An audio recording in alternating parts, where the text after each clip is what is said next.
America 47వ అధ్యక్షుడిగా ప్రపంచానికి Trump first డేనే పవర్ షో చూపించారు.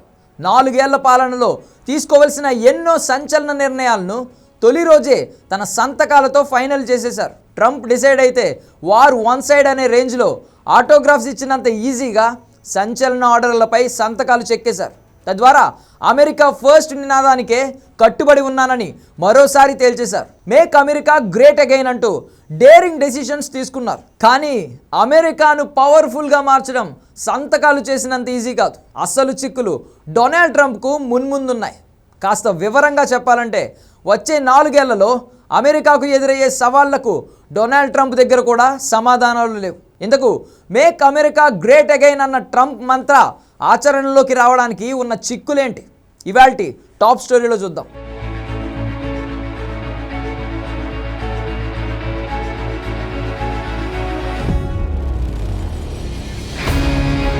WHO నుండి బయటకు వచ్చేశారు. ప్యారిస్ ఒప్పందాన్ని పక్కన పెట్టేశారు. గల్ఫ్ ఆఫ్ మెక్సికో పేరు మార్చేశారు.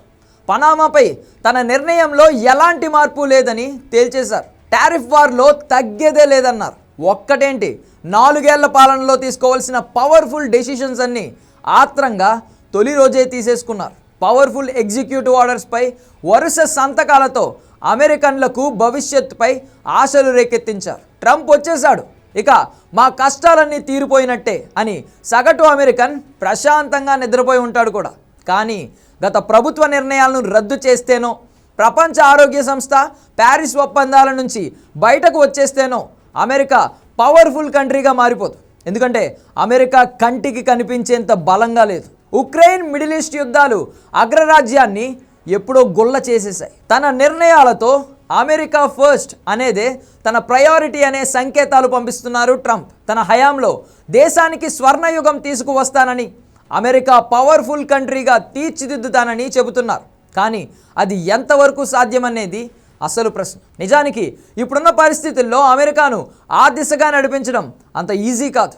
తన ప్రసంగంలో ట్రంప్ ప్రస్తావించినట్టు అనేక సమస్యలు, సవాళ్లు సైతం దేశాన్ని పట్టిపీడుస్తున్నాయి. ముఖ్యంగా ద్రవ్యోల్బణం ఆ దేశ ఆర్థిక వ్యవస్థకు కీలక సవాలుగా మారగా దీనికి నిరుద్యోగం కూడా తోడైంది. ఈ 2 అంశాలను ఛేదించి పాలనను సజావుగా ముందుకు సాగించడం కత్తి మీద సామే అనేది నిపుణుల మాట. దేశ జీడిపి గత 2 ఏళ్లతో పోల్చుకుంటే భారీగా పతనమైందని ఇటీవలే అగ్రరాజ్యం ఆర్థిక శాఖ వెల్లడించింది. ఫలితంగా కొన్ని ఆర్థిక బిల్లులు కూడా నిలిచిపోయాయి. పైగా అమెరికా తయారీ రంగం దెబ్బతింది.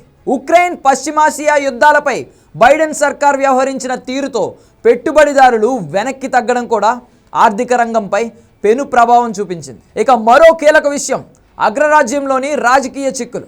కేంద్ర స్థాయిలో ట్రంప్ పవర్లోకి వచ్చిన రాష్ట్రాల స్థాయిలో చూసుకుంటే డెమోక్రాట్ల ప్రభావమే అధికంగా కనిపిస్తోంది. కాబట్టి ట్రంప్ తీసుకునే నిర్ణయాలను రాష్ట్రాల స్థాయిలో ఆమోదించేందుకు డెమోక్రాట్లపై ఆధారపడాల్సి ఉంటుంది. ఇంతకుముందు బైడెన్ పాలనలో ట్రంప్ చేసింది కూడా అదే.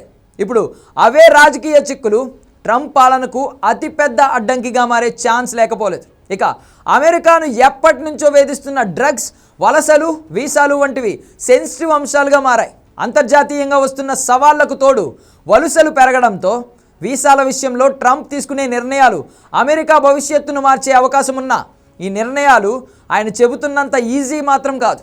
దీనికి సుదీర్ఘ కసరత్తు చేయాల్సి ఉంటుంది. మరోవైపు వీసాలు, వలసల విషయంలో ట్రంప్ తీసుకునే నిర్ణయాలతో ఐటీ రంగంపై కనుక ప్రభావం పడితే దేశ జీడిపి మరింత తగ్గుముఖం పడుతుంది.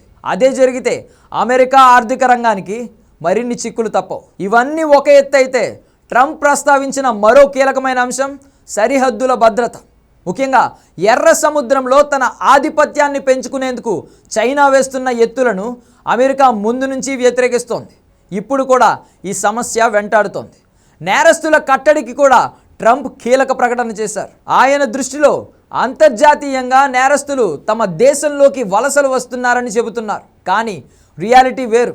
నిరుద్యోగ ప్రభావంతో అమెరికాలోనే నేరస్తులు తయారవుతున్నట్టు ఇటీవలే ఫెడరల్ బ్యూరో ఆఫ్ ఇన్వెస్టిగేషన్ ప్రకటించింది. అంటే నిరుద్యోగమే ఇప్పుడు ట్రంప్కు అతిపెద్ద సవాల్. అమెరికాను తిరిగి గొప్ప దేశంగా నిలబెట్టాలంటే నిరుద్యోగాన్ని మొదటగా నిరుద్యోగ సమస్యను పరిష్కరించాలి. మొత్తంగా చూస్తే ట్రంప్ దూకుడు ఎలా ఉన్నా ఆయన ముందు కనిపిస్తున్న సమస్యలు, సవాళ్లు అనేకం ఉన్నాయనేది నిజం. ఈ సమస్యలను ట్రంప్ ఎలా ఎదుర్కొంటారనే దానిపై అగ్రరాజ్య భవిష్యత్ ఆధారపడి ఉంది.